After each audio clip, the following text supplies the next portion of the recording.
असम चुनाव का शोर थम चुका है। वोटिंग खत्म हो गई है, लेकिन जिस एक नाम की चर्चा सबसे ज्यादा हो रही है वो है पवन खेड़ा। चुनाव प्रचार के आखिरी दिनों में कांग्रेस प्रवक्ता ने ऐसा धमाका किया कि बीजेपी जैसी संगठित पार्टी भी डिफेंसिव मोड में आ गई। क्या ये कांग्रेस की सोची समझी रणनीति थी? क्या पवन खेड़ा ने पूरी प्लानिंग के साथ हिमंता बिश्व शर्मा को उनके ही गढ़ में घेर लिया? आखिर क्यों पवन खेड़ा को पकड़ने के लिए असम पुलिस दिल्ली से हैदराबाद तक दौड़ती रही? कहानी शुरू होती है 4 अप्रैल को, जब पवन खेड़ा ने एक प्रेस कॉन्फ्रेंस की और सीधे मुख्यमंत्री हिमंता बिश्व शर्मा की पत्नी रिंकी भुइयां पर निशाना साध दिया। आरोप बेहद गंभीर थे। Multiple passport. कांग्रेस का दावा कि उनके पास भारत के अलावा यूएई, मिस्र और एंटीगुआ जैसे देशों के पासपोर्ट हैं।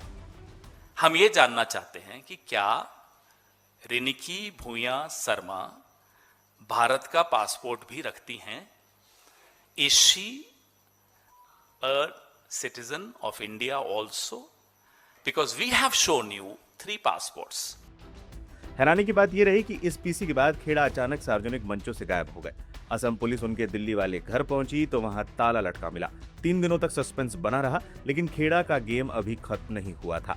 वोटिंग से ठीक एक दिन पहले 8 अप्रैल को पवन खेड़ा का एक और वीडियो सामने आता है। इस बार उन्होंने हेमंता के भाई पर वार किया और साबित करने की कोशिश की कि सीएम का पूरा परिवार ही भ्रष्टाचार में लिप्त है।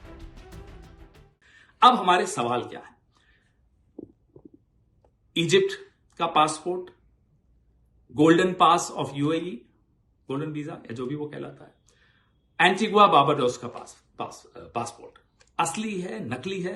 हम सरकार में नहीं है, आप जांच करिए। क्या आपने या आपके एजेंट ने या आपके परिवार के किसी सदस्य ने फेक केवाईसी डॉक्यूमेंट्स के जरिए ये शेल कंपनीज खोली, प्रॉपर्टीज खरीदी?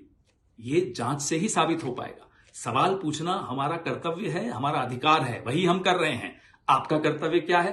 केंद्र सरकार में जो बैठे हैं उनका कर्तव्य क्या है कि वो जांच करें। ये नहीं कि आप हमें डराएं, हमें दौड़ाएं। हम नहीं डरेंगे साहब, हम सवाल फिर भी पूछेंगे और पूछ रहे हैं। अब हमें और भी जानकारी आई है।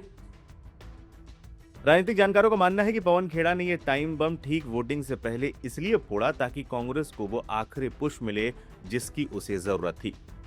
पवन खेड़ा अपनी शानदार रिसर्च एबिलिटी के लिए जाने जाते हैं।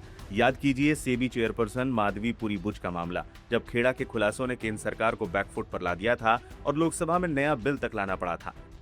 वरिष्ठ पत्रकारों का मानना है कि खेड़ा बिना सबूतों के मैदान में नहीं उतरते। 2021 के चुनाव में बीजेपी और कांग्रेस के बीच वोट शेयर का अंतर महज 2% से भी कम था। इस बार खेड़ा ने उसी अंतर को कांग्रेस के पक्ष में मोड़ने के लिए भ्रष्टाचार और व्यक्तिगत हमलों का सहारा लिया।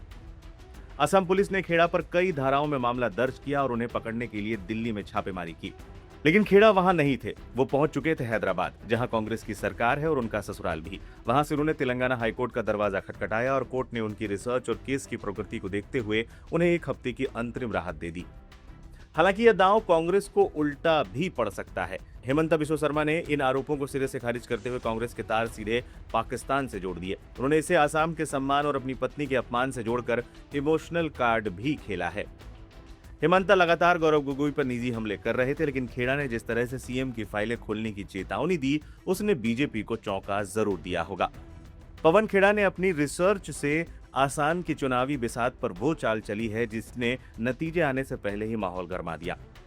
अब ऊंट किस करवट बैठेगा ये तो आने वाला वक्त बताएगा, लेकिन एक बात तो साफ है कि पवन खेड़ा ने आसाम चुनाव में कांग्रेस को वो किक दिला दी है जिसकी उसे सबसे ज्यादा जरूरत थी।